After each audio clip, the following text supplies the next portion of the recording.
अनंतपुर गांव आज खुशियों से सराबोर था। पूरा गांव आज खुशी में डूबा हुआ था। शादी की शहनाई खुशबू के घर को रौनक से भर रही थी। आज खुशबू का निकाह था, इसलिए पूरे घर में शोर शराबा था। गांव की औरतें घर में आ जा रही थीं, क्योंकि शाम को ही खुशबू की बारात आने वाली थी। और साथ ही एक ऐसी मुसीबत जिसके बारे में खुशबू ने कभी नहीं सोचा था। खुशबू पूरे गांव की लाडली थी, क्योंकि उसने बचपन से ही काफी परेशानियां सही थी।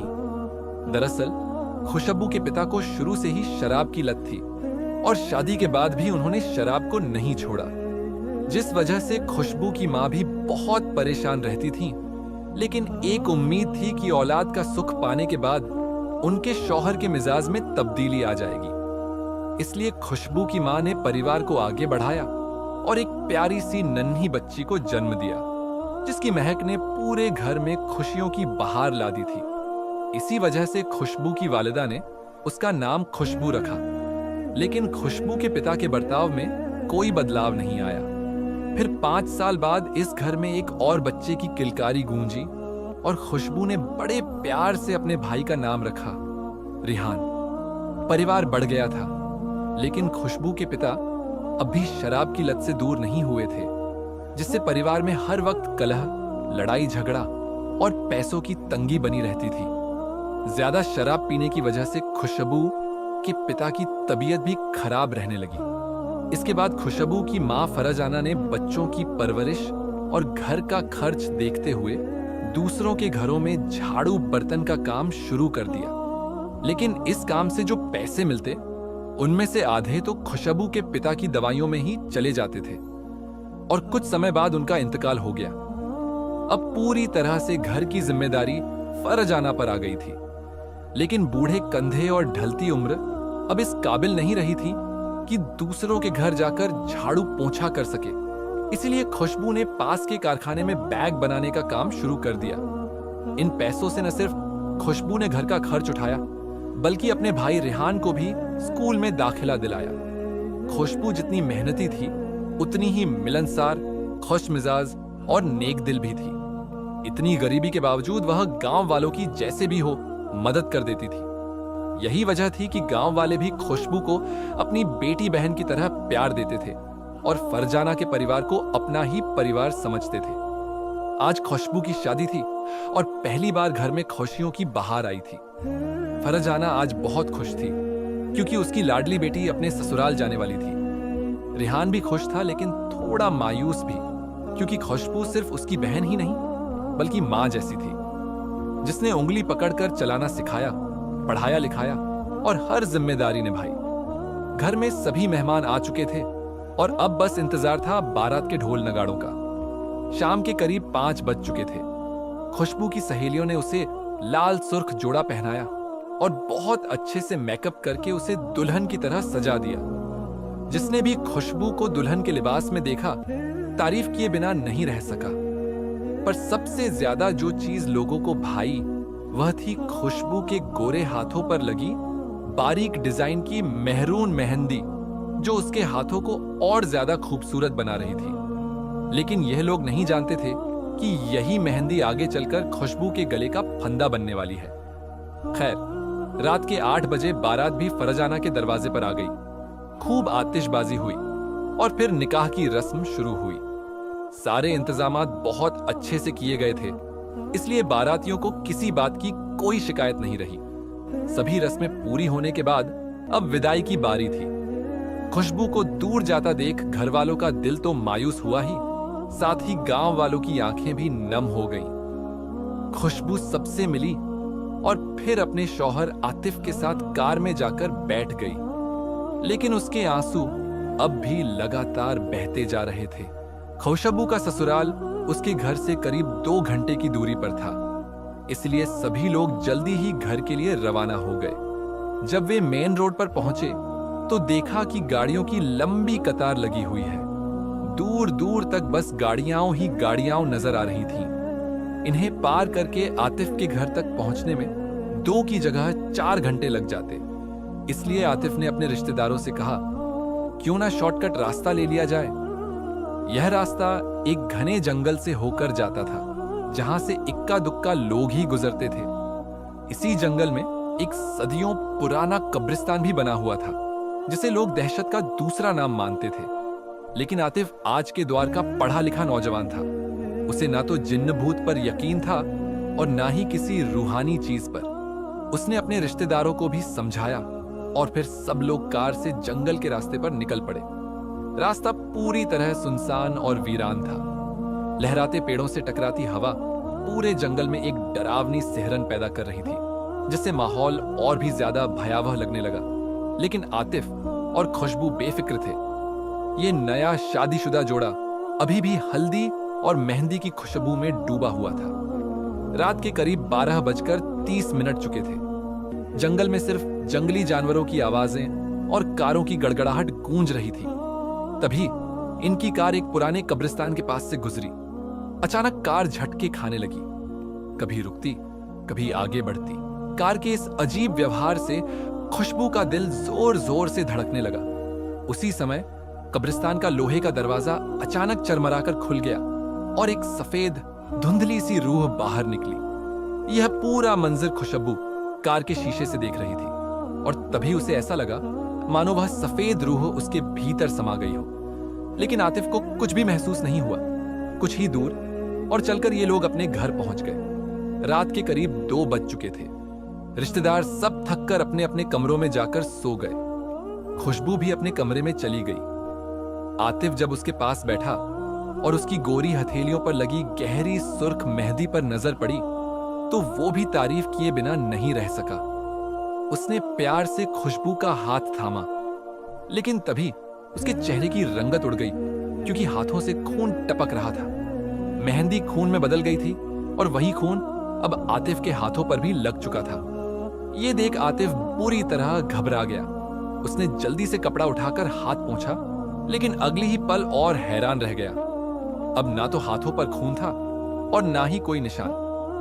आतिफ का चेहरा पीला पड़ गया।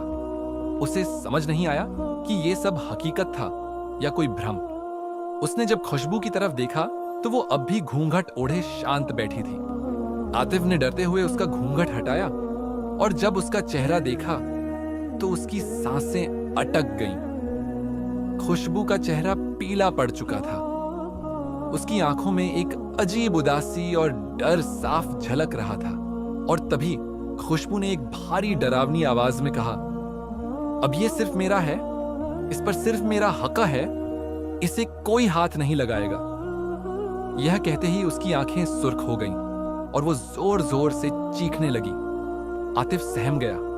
उसे समझ नहीं आ रहा था कि खुशबू की आवाज इतनी भारी कैसे हो गई और उसका यह डरावना रूप देखकर वह कांप उठा। खुशबू की चीखें सुनकर सारे रिश्तेदार भागकर कमरे में आ गए। उन्होंने देखा कि खुशबू बिस्तर पर बैठी है। आंखों से लगातार आंसू बह रहे हैं। उसकी आंखें एकदम लाल हैं और वह सबको अजीब नजरों से घूर रही है। रिश्तेदारों को कुछ समझ नहीं आया कि आखिर उसे क्या हो गया है। आतिफ की मां रुखसाना ने जल्दी से पानी पिलाया, कुछ दुआएं पढ़ी और थोड़ी देर में खुशबू शांत हो गई। अब वो फिर से पहले जैसी मासूम लगने लगी और सब लोग अपने अपने कमरों में चले गए। लेकिन आतिफ के लिए ये रात अब आसान नहीं रही। खुशबू तो चैन की नींद सो गई, मगर आतिफ की आंखों के सामने अब भी उसका वही डरावना चेहरा घूम रहा था। उसे अब जिन्हों और रूहानी बातों पर थोड़ा थोड़ा यकीन होने लगा था। उसे खुशबू के पास लेटने में भी डर लगने लगा था। वह सारी रात जागता रहा और डर से कांपती नजरों से खुशबू को देखता रहा। रात भर जागते जागते जैसे ही हल्की सी सूरज की रोशनी कमरे में आई, आतिफ बेफिक्र होकर सो गया। अगली सुबह रुखसाना की आवाज सुनकर आतिफ की नींद खुली। देखा कि कमरे में घर के सभी लोग बैठे थे और सभी के चेहरों पर मुस्कान थी। उन्हें हंसता देख आतिफ भी रात की सारी बातें भूल गया और सबने मिलकर साथ में नाश्ता किया। इसके बाद आतिफ खुशबू को उसके मायके माँ और भाई से मिलवाने ले गया। दोनों कार से पहुंचे। जब फरजाना ने अपनी बेटी खुशबू को देखा तो उसकी आंखें भर आईं। यह पहली बार था जब खुशबू अपने घर से दूर रही थी। ना तो खुशबू को फरजाना से अलग रहने की आदत थी और ना ही फरजाना को अपनी बेटी को दूर देखने की। दोनों माँ बेटी गले लगकर रो पड़ी, लेकिन ये आंसू गम के नहीं, खुशी के थे। इतने में खुशबू का भाई रेहान भी आ गया। अपनी बहन को इतना खुश देखकर उसकी भी आंखों में चमक आ गई। फरजाना और रेहान ने आतिफ का दिल खोलकर इस्तकबाल किया, क्योंकि घर में पहली बार दामाद आया था। हालांकि हालात इतने अच्छे नहीं थे कि उसके सामने भरपूर दावत रखी जा सके, फिर भी फरजाना ने अपनी पूरी कोशिश की, कोई कसर नहीं छोड़ी। आतिफ एक समझदार और मिलनसार लड़का था। उसे पता था कि खुशबू के परिवार की माली हालत कैसी है, इसलिए उसने बिना कोई शिकवा किए जो भी मिला खुशी खुशी खा लिया। खुशबू भी आतिफ का रवैया देखकर ऊपर वाले का शुक्र अदा कर रही थी कि उसे एक ऐसा हमसफर मिला जो न सिर्फ उससे बल्कि उसके परिवार से भी मोहब्बत करता है। दिन ढलने लगा। शाम को जब आतिफ ने खुशबू से चलने को कहा तो फरजाना ने मना कर दिया। वो दामाद को रात का खाना खिलाए बिना भेजना नहीं चाहती थी। हालांकि आतिफ ने बहुत समझाया, लेकिन फरजाना अपनी जिद पर अड़ी रही। तभी काले बादलों ने आसमान को ढंक लिया और जोरदार बारिश शुरू हो गई। सब मुस्कुराने लगे।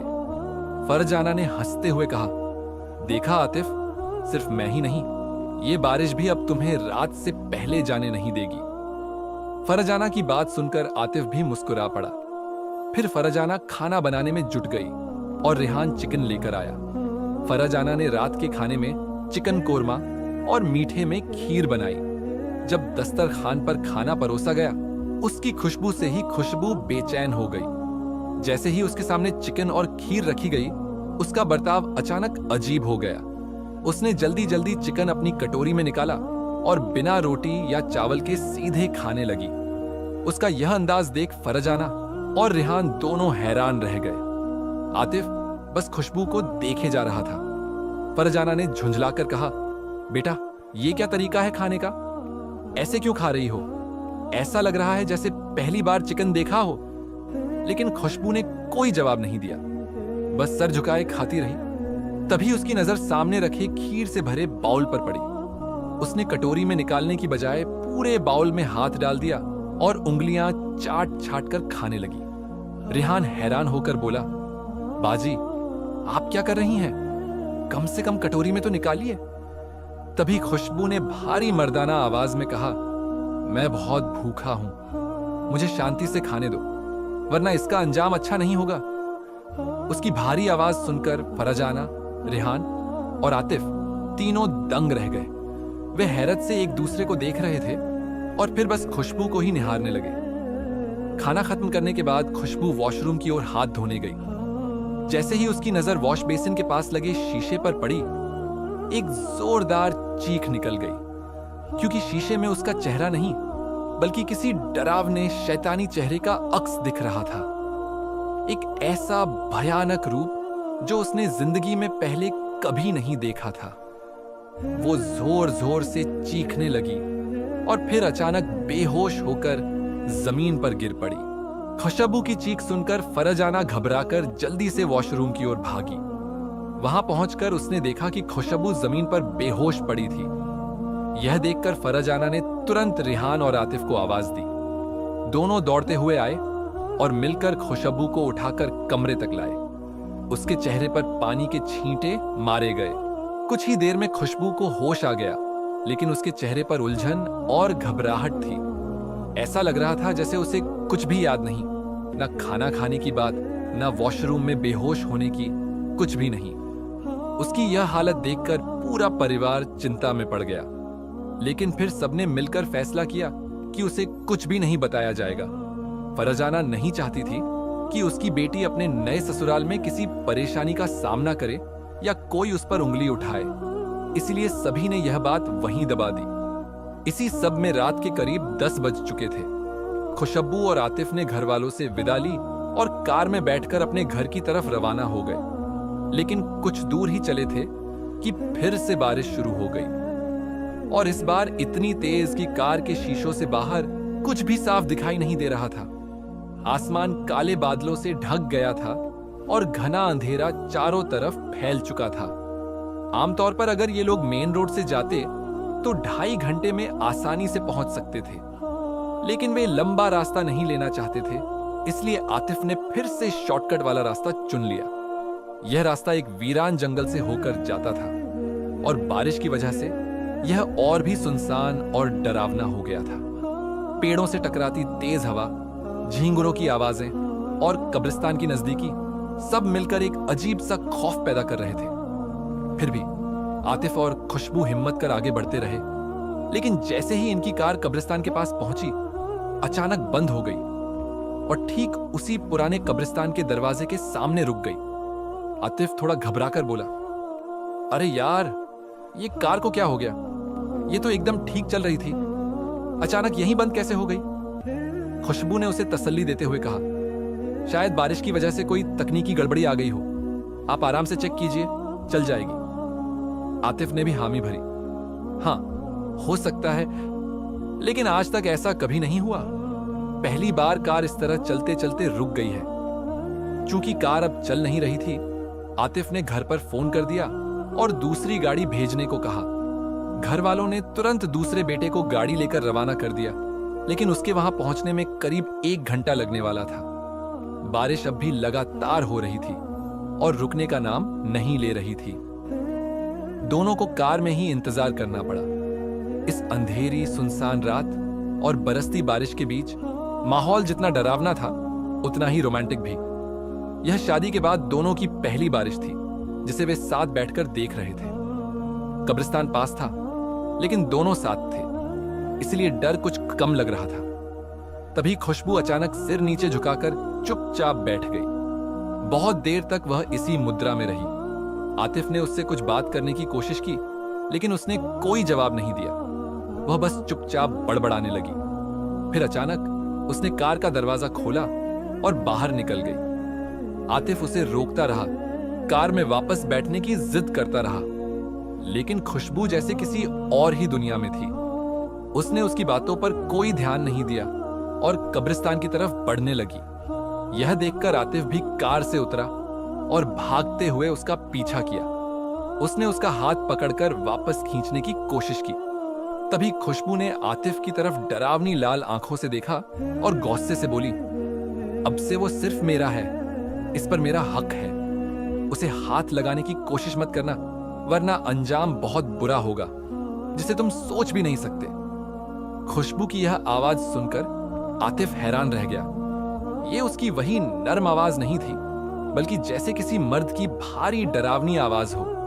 अगले ही पल खुशबू ने उसका हाथ इस ताकत से झटका कि आतिफ को लगा जैसे किसी ने उसे जोर से धक्का दे दिया हो, जैसे उसमें एक साथ 10 आदमियों की ताकत आ गई हो। इस तरह जब भी आतिफ खुशबू के पास जाने की कोशिश करता, या तो खुशबू की तबीयत बिगड़ जाती या फिर कोई ना कोई मुसीबत आन पड़ती। ऐसे ही शादी को करीब 1 महीना बीत गया। एक रात आतिफ फिर से खुशबू के पास गया।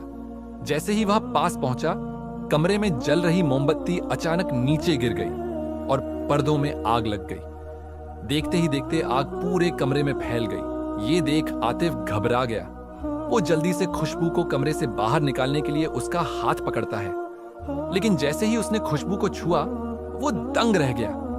खुशबू का शरीर जलते हुए अंगारों जैसा गर्म था। ऐसा लग रहा था मानो वो आग की एक जलती हुई चिंगारी हो। आतिफ ने डरकर झट से उसका हाथ छोड़ दिया। जब उसने खुशबू के चेहरे की तरफ देखा तो वो बेहद गुस्से में थी। खुशबू ने भारी आवाज में कहा, अगर मेरी खुशबू को हाथ लगाने की कोशिश की या उसके करीब आने की सोची तो अगली बार ये कमरा नहीं, पूरा घर राख कर दूंगी। इतना कहने के बाद उसकी आंखें लाल हो गईं और कुछ ही पलों में पूरे कमरे की आग अपने आप शांत हो गई। खुशबू भी फिर से एकदम सामान्य हो गई। अब आतिफ को सब समझ आ चुका था। ये कोई मामूली बात नहीं थी। अगली सुबह आतिफ ने अपनी अम्मी रुखसाना को सब कुछ बताया। रुखसाना ने भी सारी बात सुनकर फौरन समझ लिया कि मामला सिर्फ मेडिकल नहीं, कुछ और है। दोनों ने पास की एक मशहूर दरगाह पर जाने का फैसला किया। वहां एक बुजुर्ग मौलवी साहब बैठते थे, जिनके बारे में कहा जाता था कि उनकी जबान से निकली बात कभी झूठी नहीं जाती। रुखसाना उन्हें बहुत मानती थी। दोनों बिना खुशबू को बताए दरगाह पर पहुंच गए और मौलवी साहब से सब कुछ बयान किया। मौलवी साहब ने गहरी सांस ली और कहा, तुम्हारी बहू खुशबू एक जिन्न के कब्जे में है। वो जिन्न उस कब्रिस्तान में बरगद के पेड़ पर रहता है जहां से तुम शादी की रात उसे लेकर आए थे। उसे मेहंदी की खुशबू और खुशबू के गोरे हाथों पर लगी सुर्ख मेहंदी से मोहब्बत हो गई और अब वो उसे किसी के भी पास नहीं जाने देगा। अगर तुम लोग आज मेरे पास ना आते तो वो जिन्न कुछ ही दिनों में खुशबू को अपनी दुनिया यानी जिन्नातों की दुनिया में ले जाता, जहां से इंसान का लौटना नामुमकिन होता है। ये सुनकर आतिफ और रुखसाना के पैरों तले जमीन खिसक गई। उन्होंने मौलवी साहब से मदद की गुहार लगाई। मौलवी बोले, मैं उतारा कर सकता हूं, लेकिन मुझे उसे उसी कब्रिस्तान में लेकर जाना होगा। आतिफ डरते हुए बोला, मौलवी साहब, क्या आप घर पर नहीं कर सकते उतारा? मौलवी बोले, नहीं बेटा, अगर मैं घर पर उतारा करूंगा तो वो जिन्न भाग जाएगा और फिर दोबारा वापस आ जाएगा, लेकिन अगर मैं उसी बरगद के पेड़ के पास उतारा करूंगा तो उसे वहीं कैद कर सकता हूं, हमेशा के लिए। अब कोई और चारा नहीं था। रात के 9 बजे आतिफ ने प्यार से खुशबू से कहा, काफी दिन हो गए, हम कहीं बाहर नहीं गए, चलो आज रात थोड़ा घूम आते हैं, कुछ खा भी लेंगे। खुशबू बोली, अभी बहुत देर हो गई है, कल चलते हैं। लेकिन आतिफ ने उसकी एक न सुनी और किसी तरह उसे मनाकर गाड़ी में बिठाया और फिर गाड़ी को कब्रिस्तान की ओर मोड़ दिया। रास्ता सुनसान और अंधेरा था। खुशबू बोली, आप तो कह रहे थे बाहर घूमने चल रहे हैं, फिर ये रास्ता क्यों? लेकिन आतिफ चुप रहा। जब वे कब्रिस्तान के पास पहुंचे, मौलवी साहब पहले से ही बरगद के पेड़ के नीचे बैठकर तिलावत कर रहे थे। ये देखकर खुशबू के अंदर छुपा जिन्न जाग उठा। गुस्से से उसकी आवाज गूंजी, अच्छा ये चाल चली है तूने मौलवी, आज तुझे जिंदा नहीं छोड़ूंगा। मौलवी साहब चुपचाप तिलावत करते रहे। उन्होंने दम किया हुआ पानी लेकर खुशबू पर फेंका और जैसे ही पानी पड़ा, खुशबू जमीन पर गिर पड़ी और जिन्न अपने असली रूप में प्रकट हो गया। उसकी भयानक आंखें, लंबी दाढ़ी और डरावना कद देख आतिफ कांपने लगा। जिन्न जिद पर अड़ा था, खुशबू मेरी है, मैं उसे लेकर जाऊंगा। लेकिन मौलवी साहब ने लगातार कुरान की तिलावत की और आखिरकार जिन्न हार मान गया और बरगद के पेड़ में जाकर छुप गया। मौलवी साहब ने जल्दी से एक पड़ा हुआ धागा लेकर पेड़ के चारों ओर बांध दिया और जिन्न को वहीं कैद कर दिया। इसके बाद मौलवी साहब ने खुशबू पर पानी के छींटे मारे और वो होश में आ गई। उन्हें सख्त हिदायत दी गई कि दोबारा कभी मेहंदी नहीं लगाना, क्योंकि इसी मेहंदी की महक से यह सब शुरू हुआ था। अब खुशबू पूरी तरह आजाद थी। कुछ ही समय बाद आतिफ और खुशबू के घर एक प्यारी सी बेटी का जन्म हुआ और पूरा परिवार सुकून और प्यार से जिंदगी गुजारने लगा। तो दोस्तों, कैसी लगी आपको मेहंदी और मौत की ये रहस्यमयी कहानी? कमेंट में जरूर बताइए। वीडियो पसंद आई हो तो इसे दिल खोलकर शेयर करें और चैनल को सब्सक्राइब करके बेल आइकॉन जरूर दबाएं। फिर मिलेंगे एक नई कहानी के साथ। तब तक के लिए अलविदा।